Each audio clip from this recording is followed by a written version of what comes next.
Olá! Na videoaula de hoje nós vamos conversar, né, e apresentar, tá certo, a unidade 8 do programa da nossa disciplina, que trata sobre a divisão intermodal.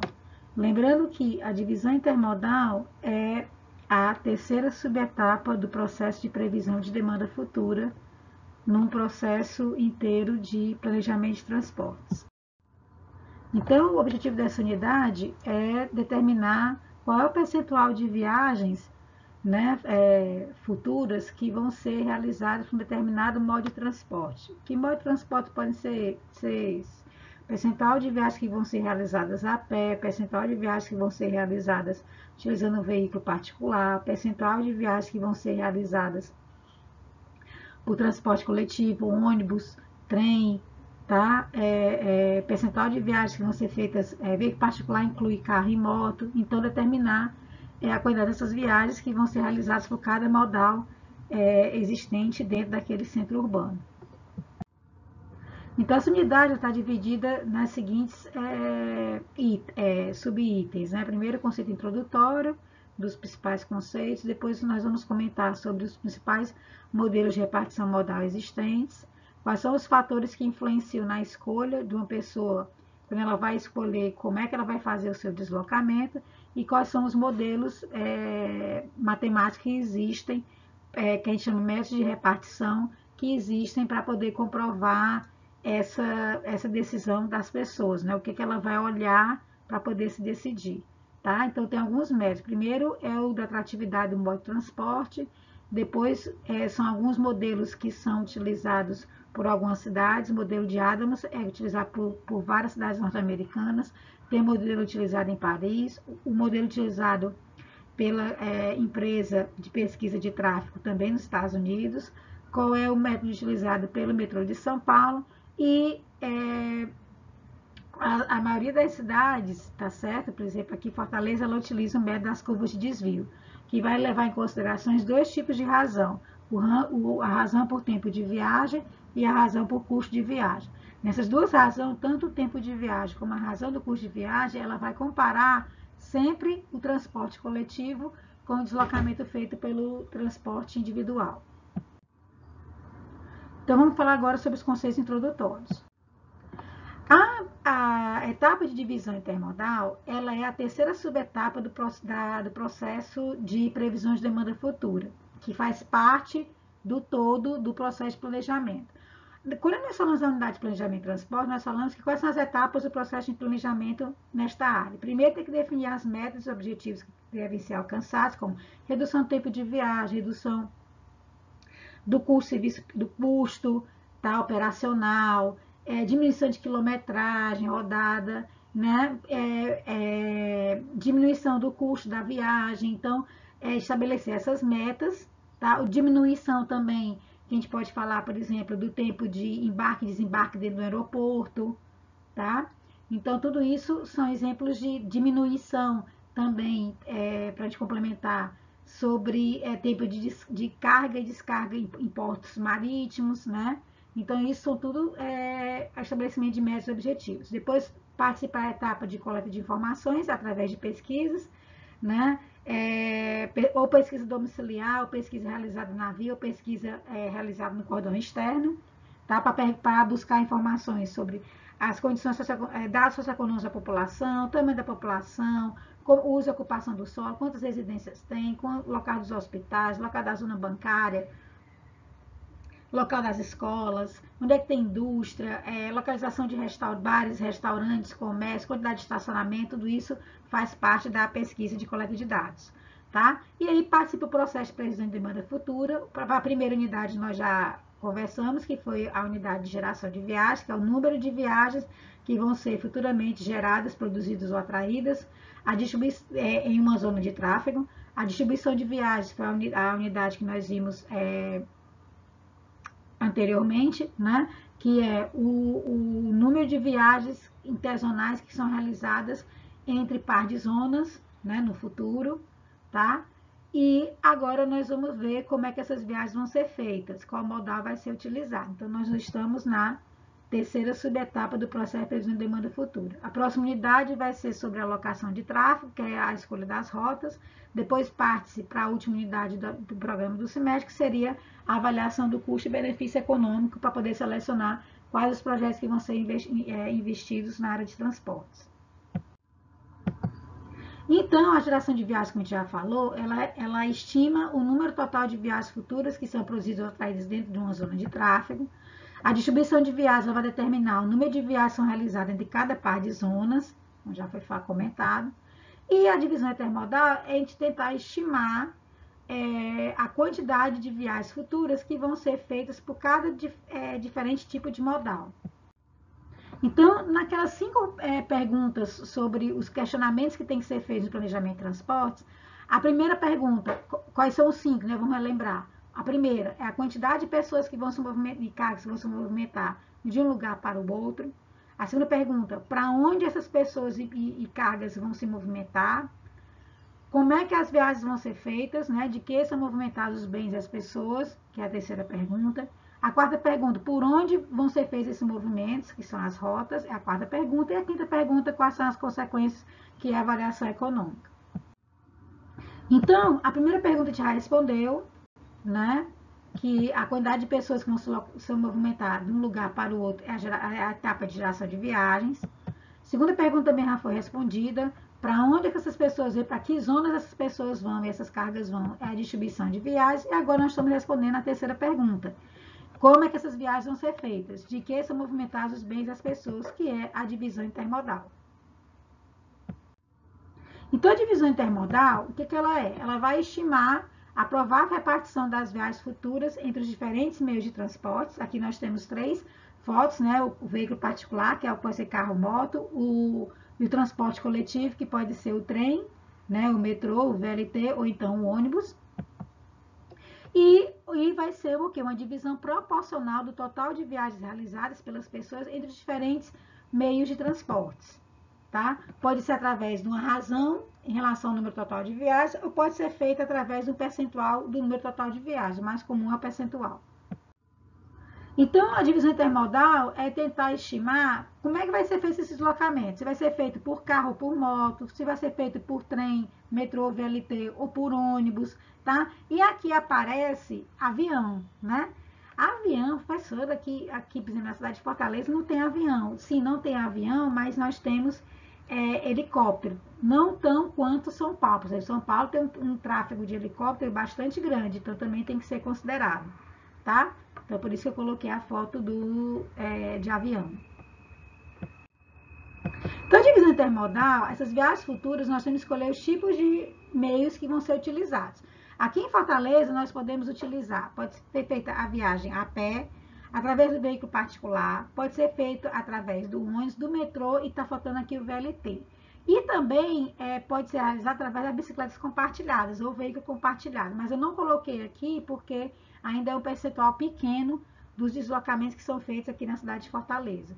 A bicicleta compartilhada ela é mais utilizada por uma questão de lazer, né? É o maior percentual dela. Percentual diário de utilização para a pessoa ir para trabalho, para estudar, esse percentual já cai em dias úteis.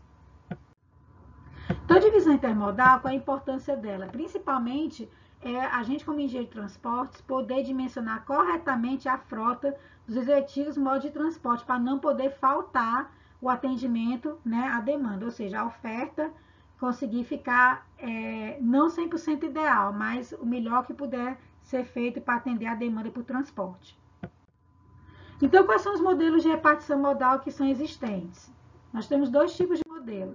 Nós temos os modelos, tá certo? Que podem ser pré-distribuição, que é aquele modelo, tá? Que você gera as viagens futuras, faz a repartição entre os meios de transporte e depois distribui as viagens por par de zonas, que você vai trabalhar muito com a parte de estimativa. E modelos pós-distribuição, que são mais utilizados pelas cidades brasileiras, que você gera as viagens futuras, distribui de par de zonas e depois é que faz a repartição entre os modos de transportes, tá? E aí, depois você vai estabelecer as rotas através da alocação de tráfego. As cidades brasileiras, elas adotam mais o modelo pós-distribuição. Então, a aplicação detalhada de cada modelo, ela pode variar, tá? A vantagem e desvantagem para cada uma das abordagens, tá certo? Tanto no modelo pré-distribuição como no modelo pós-distribuição. O modelo de pré-distribuição, com as principais vantagens, você pode distribuir as viagens, né, entre pares de zonas separadamente, tá certo? Isso pode ser vantajoso quando há diferença na extensão das viagens por ônibus, por exemplo, em relação às viagens de carro. Só que ela utiliza valores médios e ela é incapaz de refletir algum tipo de combinação particular. Na pós-distribuição, a principal vantagem desse tipo de modelo é que o número de viagens ele é obtido de forma mais confiável. Por quê?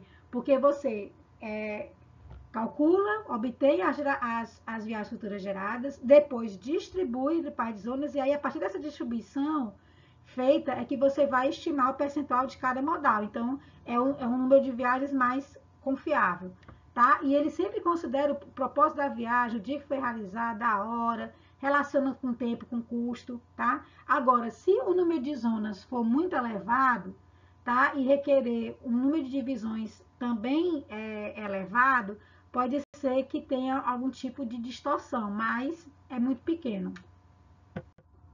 Então, quais são os fatores que influenciam na escolha de uma pessoa quando ela vai escolher o meio de transporte para realizar o deslocamento?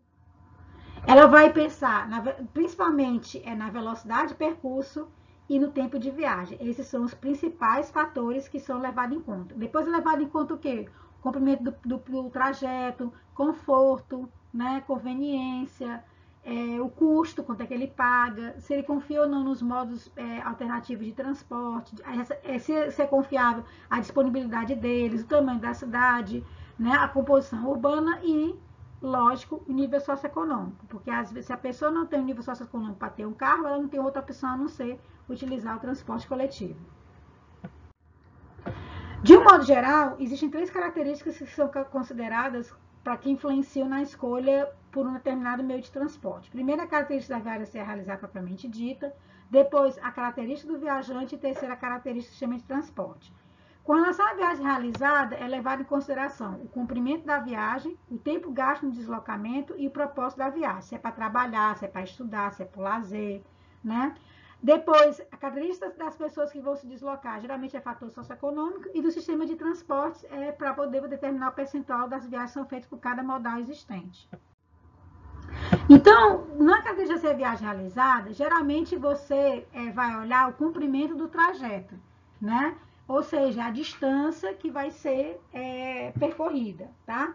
Na foto aqui do slide, a gente tem uma linha azul, uma rota azul e uma rota vermelha. A rota azul é a rota seguida pelos veículos particulares. Para ele ir para o item A, que é o que na ponta da esquerda, para o item B, ali na ponta da direita, o percurso do carro, a gente pode observar pela figura, ele é muito mais reto, tá? Porque ele não tem que se preocupar, geralmente vai só a pessoa, em atender, pegar pessoas ao longo do seu deslocamento. Então, ele faz um percurso mais linear. Enquanto que o ônibus, ele tem que fazer um trajeto mais estendido, por quê? Porque como ele é um transporte coletivo, ele tem que procurar atender a várias pessoas nessa região. Então, ele aumenta mais o percurso dele, tá? Então, o comprimento de viagem, geralmente, é uma distância linear, medida em quilômetros, entre 2 pares de zonas, é uma medida simples, né?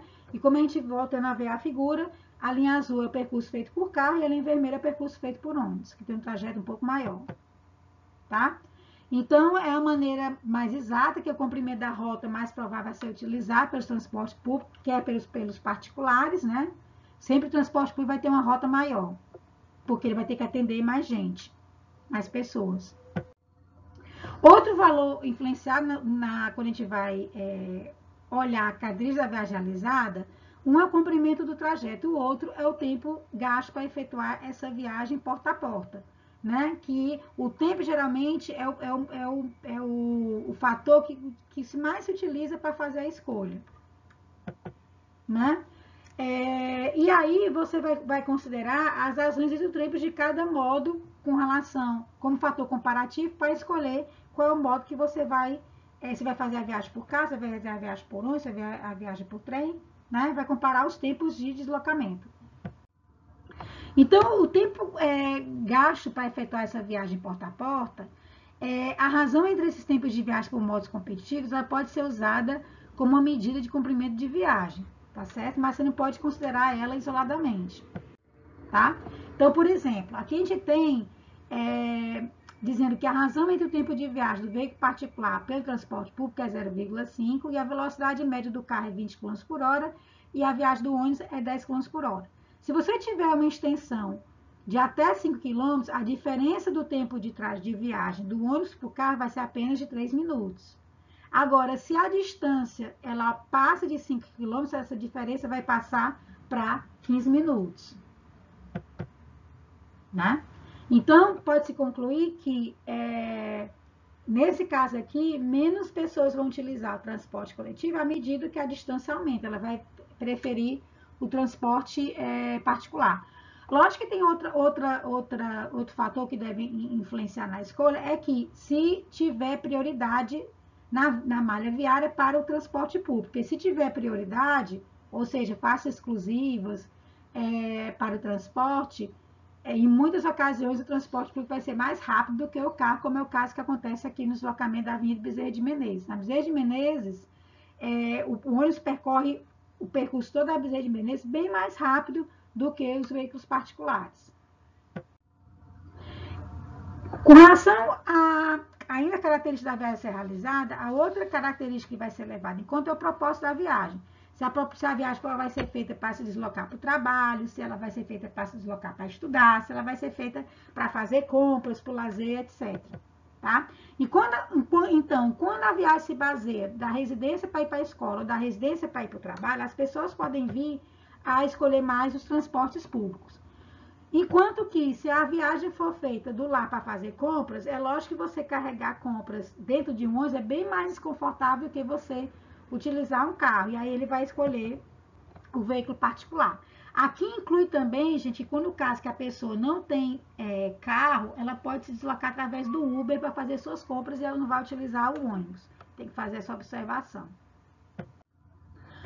Com relação à característica do viajante, são levados em conta apenas os fatores socioeconômicos. Que fatores socioeconômicos são esses? É o sexo, a idade, o salário, né, a renda familiar, se tem ou não veículo particular, incluindo moto ou carro, né?